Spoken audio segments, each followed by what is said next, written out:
నమస్తే, నేను మీ మధు. హైదరాబాద్, అమరావతి రెండు ఒకే రకంగా డెవలప్ అయ్యే అవకాశాలు ఉన్నాయా? రేపొద్దున ఫ్యూచర్లో అమరావతిపై ఎవరిది ఆధిపత్యం ఉండే అవకాశం ఉంటుంది అనే విషయాల గురించి రోజు మనం తెలుసుకుందాం. ప్రస్తుతం మనతో పాటు ఉన్నారు సీనియర్ జర్నలిస్ట్ సిఎస్ రావు గారు. వారిని అడిగి మరిన్ని విషయాలను తెలుసుకుందాం. నమస్కారం సార్. నమస్తే సార్, అమరావతి ఇప్పుడిప్పుడే స్టార్ట్ అవుతుంది. హైదరాబాద్ ఆల్రెడీ డెవలప్ చెందిన ప్రదేశం అని అందరికీ తెలిసిన విషయమే. సో ఈ విధంగా చూసుకుంటే అమరావతి, హైదరాబాద్ రెండు ఒకే రకంగా డెవలప్ అయ్యే ఛాన్సెస్ ఉన్నాయంటారా? సో ఛాన్సెస్ ఉంటాయా లేదా, ఉంటే గనక ఒకవేళ పరిస్థితులు ఎలా ఉంటాయి అనేది ఆర్కే తన వీకెండ్లో క్లియర్గా ప్రస్తావిస్తూ జగన్మోహన్ రెడ్డి గారికి ఒక సూచన సలహా ఇచ్చారు. ఎందుకు ఇచ్చారనంటే ఆయన రాసినటువంటి వీకెండ్ ప్రకారం ఒకవేళ ఇన్ కేస్ జగన్మోహన్ రెడ్డి గారు కనుక మళ్ళీ అధికారంలోకి వస్తే అమరావతి అనేది అక్కడ ఉండే అవకాశం లేదు అనేటువంటి నిర్ధారణకి ఆయన వచ్చేసి ప్రభుత్వానికి ఒక సలహా ఇచ్చారు. జగన్మోహన్ రెడ్డి గారికి ఒక సలహా, సూచన, అభిప్రాయం ఇచ్చేశారు. దాంట్లో ఏంటనంటే జగన్మోహన్ రెడ్డి గారు అధికారంలోకి వచ్చినా కానీ అమరావతిని కదిలించకుండా ఉండేలాగా మీరు చర్యలు తీసుకోవాలి అని చెప్పేసి చంద్రబాబు నాయుడు గారికి సూచనలు ఇచ్చారు.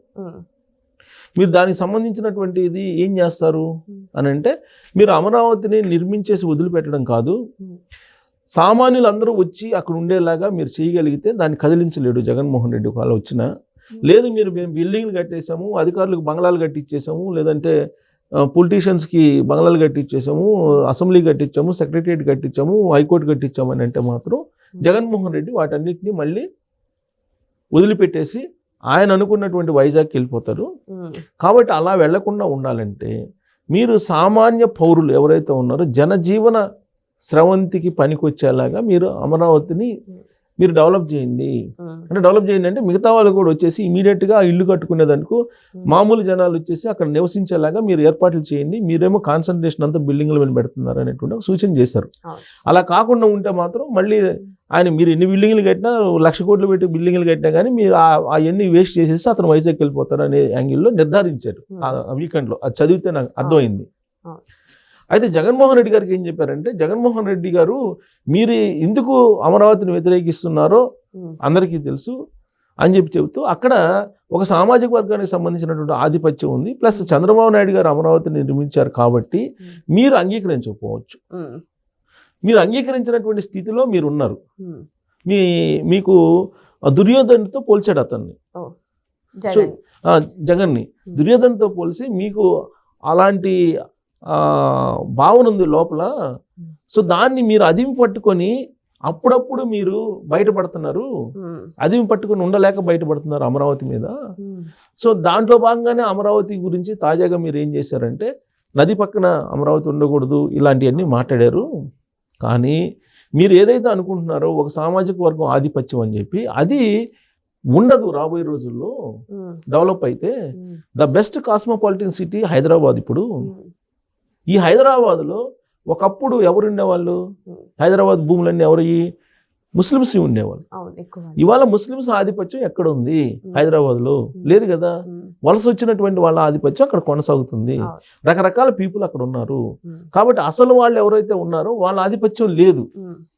సో కాబట్టి ఇన్ కేస్ మీరు ఒక సామాజిక వర్గం ఆధిపత్యం అమరావతిలో ఉంది కాబట్టి అక్కడ అమరావతి రాజధాని వద్దు అని చెప్పేసి మీరు నిగూఢంగా అనుకుంటే అది భవిష్యత్తులో ఎలా అవుతుంది అనేది హైదరాబాద్ను చూసి మీరు అర్థం చేసుకోండి అని చెప్పి ఆయనకు ఒక హితబోధ చేశారు.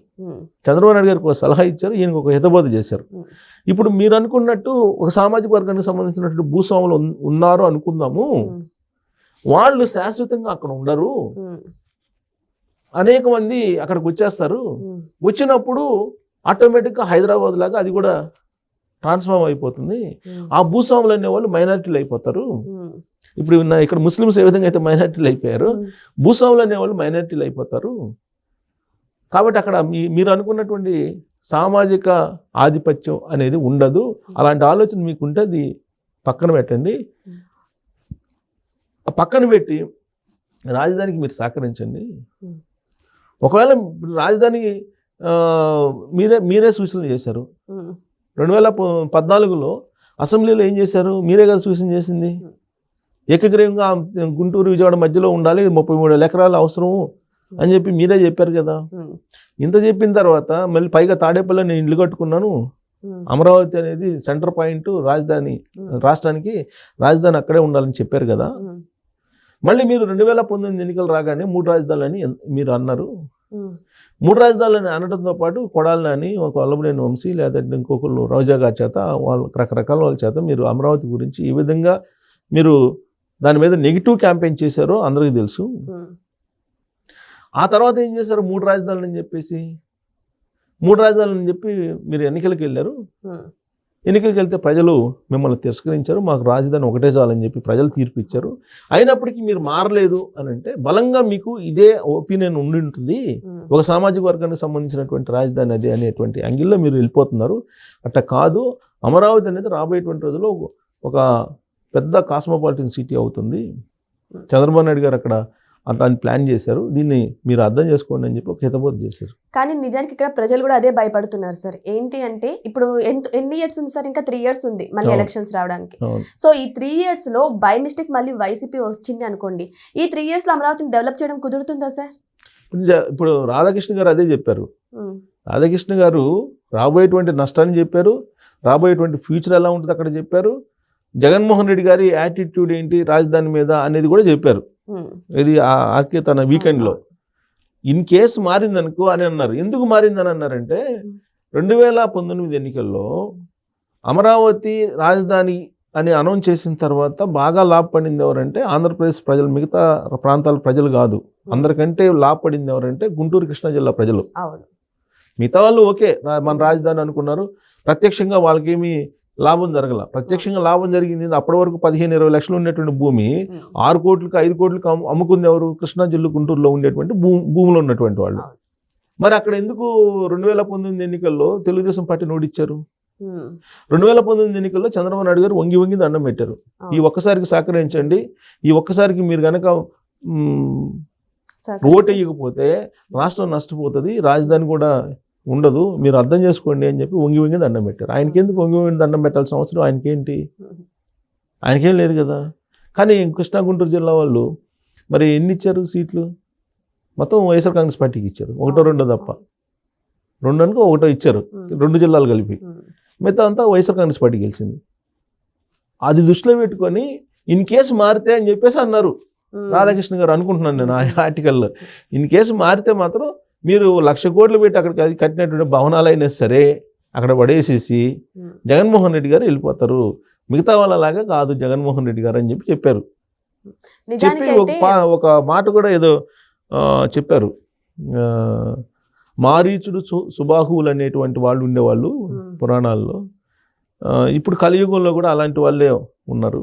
ఏదైనా ఒక యజ్ఞం జరుగుతున్నప్పుడు అప్పుడు మారీచులు సుబాహువులు అనేవాళ్ళు డిస్టర్బ్ చేసేవాళ్ళు. సో ఇప్పుడు కూడా అక్కడ రాజధాని నిర్మాణం ఎన్ని జరుగుతున్నాయి, ఇలా జరుగుతాయి ఇలాన్నీ కూడా. కాకపోతే మళ్ళా కనుక ప్రజలు తప్పు చేస్తే మాత్రం ఖచ్చితంగా రాజధాని అనేది మీరు ఎన్ని పెట్టినా కానీ ఉండదు. సో 2029 లోపల ఎన్ని కడతారు?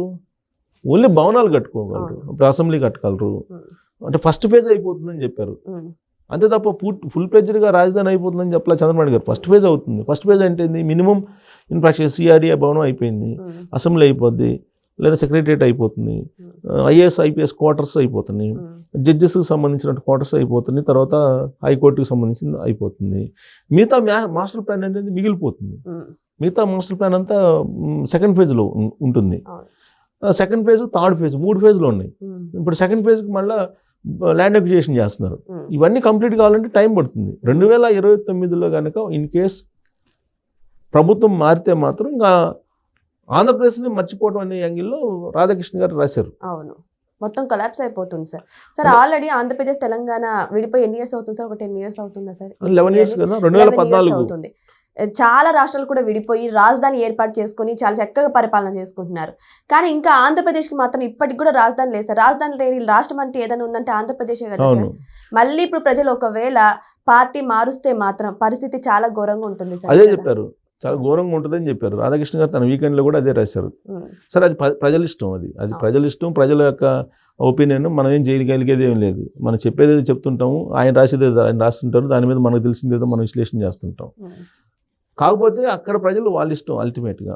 అంటే ఆయన ప్రాబిలిటీస్ రాసి ఇన్ కేస్ మారితే ఎలా ఉంటుంది, ఒకవేళ మారినా కానీ నష్టం జరగకుండా మీరు జాగ్రత్తలు తీసుకోండి అని చెప్పేసి చంద్రబాబు నాయుడు గారు చెప్పారు.